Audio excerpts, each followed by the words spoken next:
Hi. You? I'm good. How are you? Good, good. Can you hear me all right? Yes, can you hear me? Yes, ma'am. Okay. All right. So, hi, Miss Keldamuzik. Yep, Keldamuzik, one word, lowercase m. Okay. Welcome to Mental Mindcast. So, getting started, can you tell our Mental Mindcasters who you are? Yes, hey everyone. I go by Keldamuzik. I am a music artist, actress, talk show host, entrepreneur, and also fashionista. Uh, so just I'm like a jack of all trades when it comes to the entertainment industry, or at least I'm trying to be. Okay, that's good. How did you find all of your passions and the confidence to pursue these passions? I discovered all of my talents, as a child from, you know, I guess participating in curricular activities after school, whether it's being in a play or whether it's taking an art class or a writing class. And you just learn how to express yourself that way and you kind of find out your niche, as far as like what you're good at and what you really like doing. And once that has been discovered, you pursue it and you go forward with it. So that's what I did when it came to like acting, modeling, and then music. So just everything just fell into place. Yeah, I know a lot of friends, they actually have participated since they were like a child learning music and also like taking dance classes, but Hmm. a lot of them like they kind of don't want to pursue in that career pathway mostly because they're like, they're scared financially how things will go, and then, like the pressure from parents, they want their children to have like a different career path. Do you have Hmm. anything to say about that? Yeah, it's definitely it's not a guaranteed business or a guaranteed industry. You should always have a backup plan.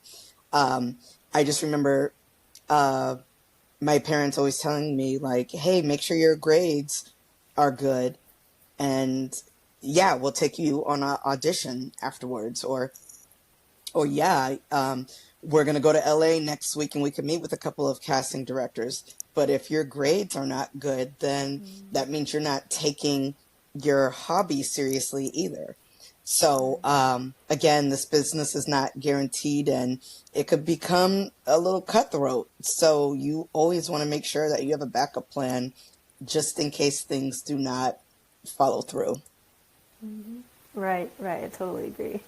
And them trying to convince you of your grades, it's kind of similar to like sports, like you have Yeah, same to thing. hmm Hmm. maintain your grades for sports. So, like, as an artist, what goes in your mind when you see like hate comments, and how do you like deal with it? I love hate comments. To me, the saying when they say my haters are my motivators, it's real. It definitely does motivate you because it's people being picky, people being petty, people being jealous, people being envious of you. Uh, and the thing is, it's like if you don't have people writing negative comments about you, that's kind of like when you need to worry. Like, am I not doing something right because people are not commenting on it. People are not talking about it. So I just learned to take what is it called? You turn a negative into a positive, and that's what I do every time someone has anything hateful to say or just disrespectful. Right. Yeah, as a teenager, I think a lot of teens, they focus a bit too much on like, oh, what if they like don't like me, or what if they like are saying bad things behind my back. So I think definitely trying to look at it in a positive outlet is Mm-hmm. definitely good. And as Definitely. Yeah. Like other than hate comments, have you ever had to deal with like or like work with a complicated coworker? I would say, yeah, being, definitely being in showbiz, like when it comes to acting, there's been a couple projects where I'm kind of always like one step ahead of the game. Like I already know my lines, I already know my expressions, I already know how I'm gonna play out my role. But there's always just that one actor who does not remember their lines and has the most to say about everything. Like, oh, okay, we're gonna do this and then we're gonna do that. Um, I'm gonna be late, or I gotta leave early, or this is what I want to eat. Just someone who just really wants to be complicated and difficult, you know what I mean? And it's it's the main person who doesn't know their lines and who didn't practice or study this at all, and it's holding everybody else up. You know what I mean? But yet they want to be the most complicated one. So yeah, it sucks actually dealing with that people and with those kind of people, and it's really hard to keep your cool sometimes. But you just have to remember that it's like this in every business, every industry. Even being in high school or college, when you're working with groups on a project, there's always just that one person who kind of just is not caught up on everything, and they want to be difficult and questionable about everything. So yeah. Yeah. Yeah, there's always that one person who doesn't want to do their work. But Yeah. yeah, I really don't like when that happens, but yeah, I often try, like reminding them of their Hmm. responsibilities in the project. And Definitely.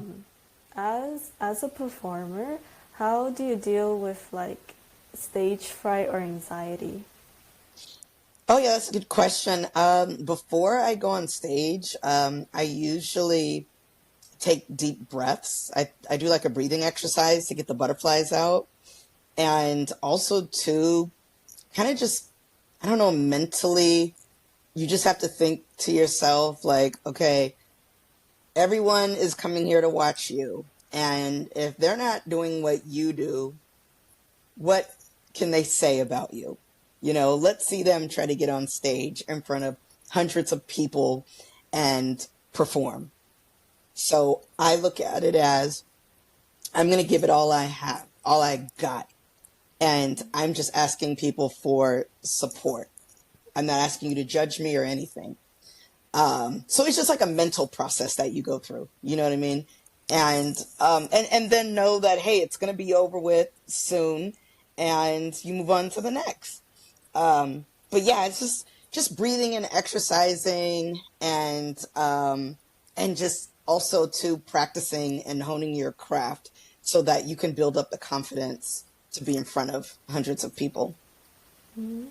Yeah, sometimes like, when we have to present like our projects in front of the class, like my voice always shakes. Yeah, Like, yeah. but I need to be loud.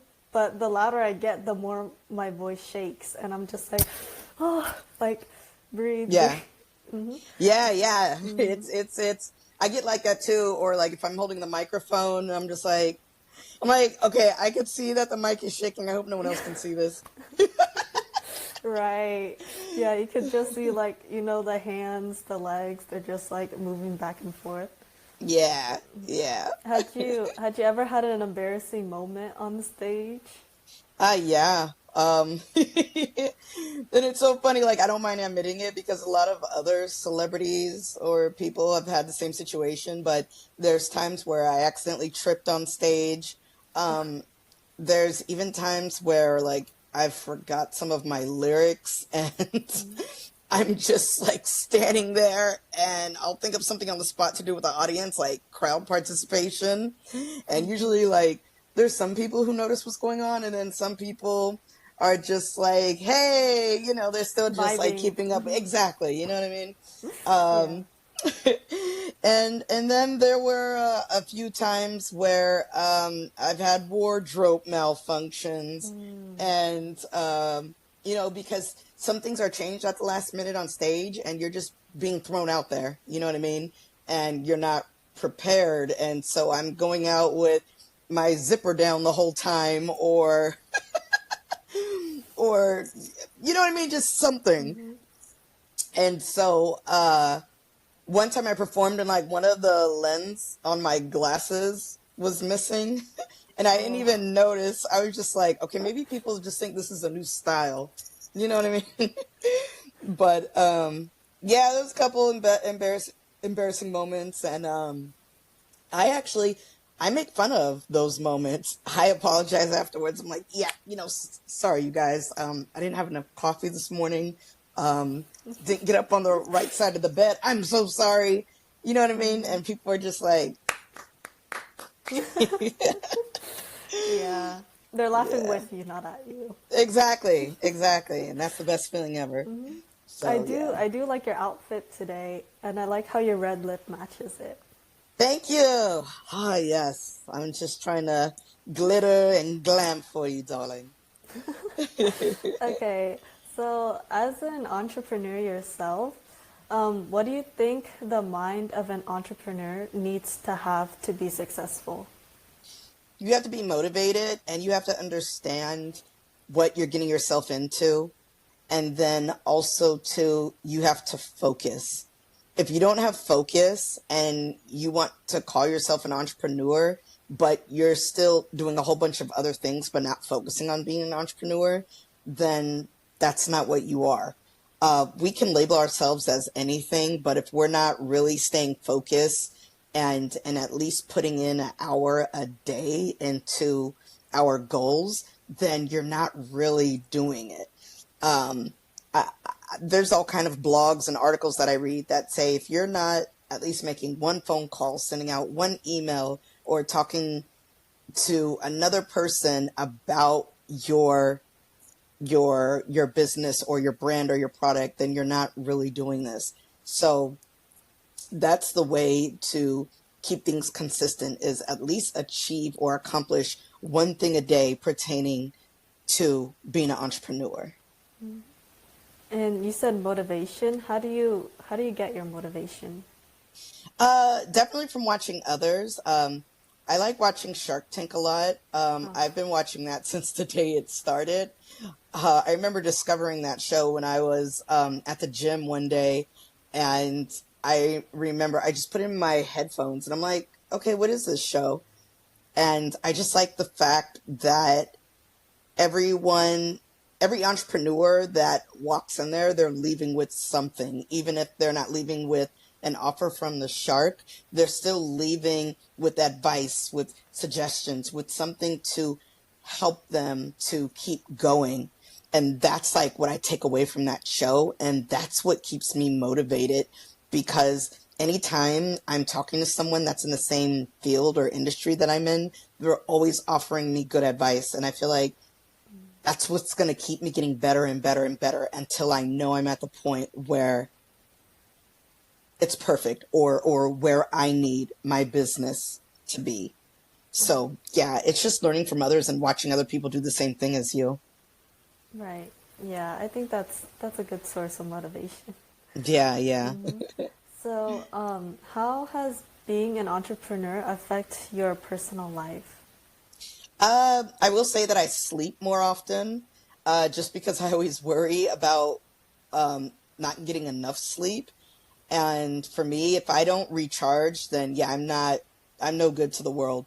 I'm not one of those coffee people or caffeine people that get up and say, oh, okay, I only had 2 hours of sleep, but just give me a couple cups of coffee and I'll be running on fumes or whatever. No, like I really do need at least 6 to 8 hours of sleep a night so that I could be productive the entire day. Um, Other than that, I make time to exercise. I make time to do breathing exercises. I make time to hang out with buddies and friends sometimes. And from there, that's just what keeps you normal and it keeps you sane so that you won't drive yourself crazy. So it sounds that like you live a very productive life. So how do you manage your time efficiently? Yeah, it's funny, like when I was in college, I took a course called time management, and it was just all about learning like organization skills and on a daily basis what you're going to work on and what you're not going to work on, and always putting a timer on everything. And even if you're not completed with one particular project within the time that you set it for, write yourself a note where you need to pick off from and continue it the next day. Don't just stay dwelling on one problem or one issue, or just even one project for that moment. It's best to move on to something else, because you could accomplish more with this project or with this task, and then circle back to the other task tomorrow, because your brain might be fried and burnt out for that moment dealing with this particular project. So when you move on, it's like a breath, a fresh breath of air to move on to something else, and then just circle back to the other task. Um, but that's how I manage everything, and that's what I was taught in life management class. And I remember we had to give a presentation, putting ourselves in an entrepreneur position of how you would manage 7 tasks a day, starting from 8 in the morning till 5 p.m., and learning how to prioritize what's important and what's not, what you could leave on the back burner for now, and what needs to be done as of right now. So it's just all about having organization skills. Right, right. I think I should take that class. Yeah, but yeah, I guess it's the same for like my homework. I definitely Hmm. start with like the easy stuff first, the things that will like take minutes to finish, and then I go into, Hmm. the more time consuming projects. Yeah.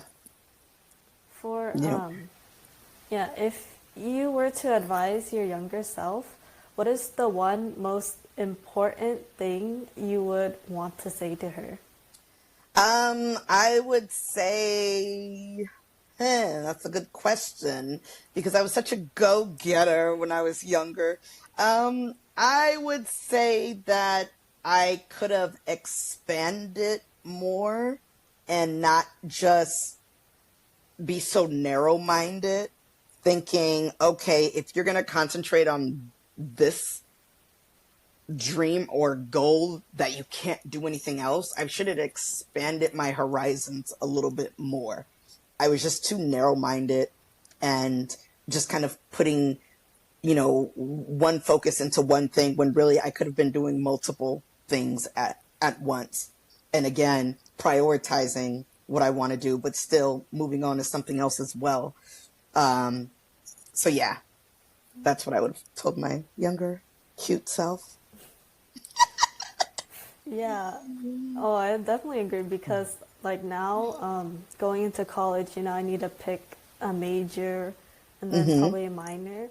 Hmm. And I personally want to go into neuroscience so that I'm like, oh, I need to do this, this, and this to show that I'm Hmm. really passionate and then I should only do this, right? So Hmm. then I was like thinking back, I'm like, wait, no, like I still have other hobbies, like Hmm. um, it could be arts and crafts and things like that that I should also pursue because like those Yeah, are the things that I also like to do. And then it shows exactly. that I'm more than just someone that's gonna go into this specific major. Right. Yeah. No, that's very smart. And that's what I think a lot of students should consider, because, the world changes every day with what we're going through, and jobs change. And you never know, your hobby might end up being your money maker in the future. So, yeah. Right. Are there any mental health problems that you have dealt with in the past? Oh, definitely. Anxiety is the main one.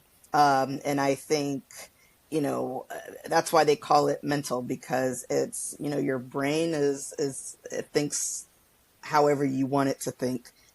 If you're going to be nervous about something, or if you're going to feel anxious about something, that's what your mind is going to focus on. And now you have to focus on removing those irritations from your mind.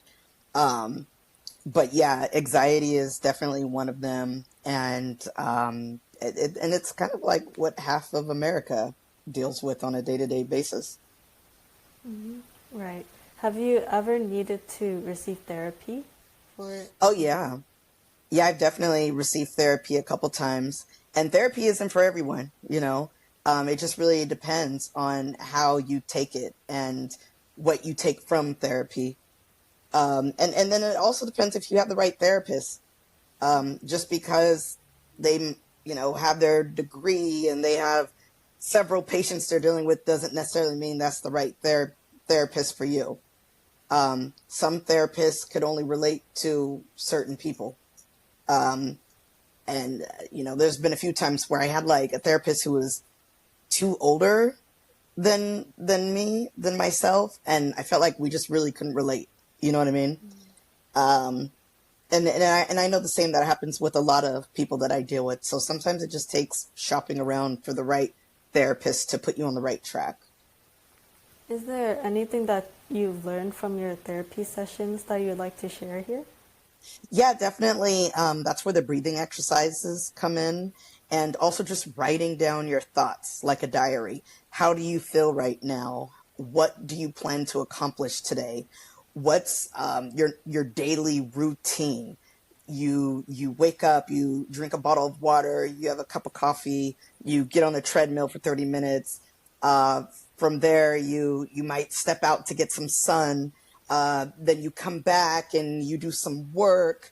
It's just about again, time management, organizing, and just prioritizing, and not driving yourself crazy, because when you do too much and you don't find a peaceful moment for yourself, that's how you get scatterbrained, and that's how people have nervous breakdowns and panic attacks and stuff. So yeah. For your breathing exercises, do you like inhale a certain amount of time, then like exhale a certain amount of time? Yeah, like there's times where like I'll inhale and hold my breath for 10 seconds and then exhale, or sometimes I'm just doing it constantly. It just all depends on what works for you, and what's going to help you fight that battle that you're going through at the moment. Okay. So, in your opinion, how do people know when it's time to see a therapist? I'll say when, again, you just feel like there's no hope in what you're doing, or no future in what you're doing, and you lose interest in what you're doing, and you become forgetful, and the only thing that you're worried about is life, staying alive, and um and kind of struggling with additional thoughts, right? So that's where we talk about like curricular activities. You're not, you lose interest in doing all of those things. All you do is focus on making sure you have a roof over your head and food on the table, and you're watching the news every day. You know what I mean? That's when you're like, okay, I may need a therapist so I can know how to balance all of these crazy life situations and just life itself, but still be able to be my own individual and live life the way I want to. Okay, thank you. That's all the questions that I had today. Do you have any questions for us? No, but you guys can visit my website at keldamuzik.com. That's KELDAMUZIK.com. Again, one word, lowercase m. So feel free to visit me. You'll see all my latest projects on there, from film, music, TV. Got the beret fashion line called Tams. So, yeah. Okay, I'll make sure to visit that. Yes, please Okay, do. it was so nice meeting you. I hope you have Thank a you. a great rest of your day. You Okay, too, Nova. Bye. bye.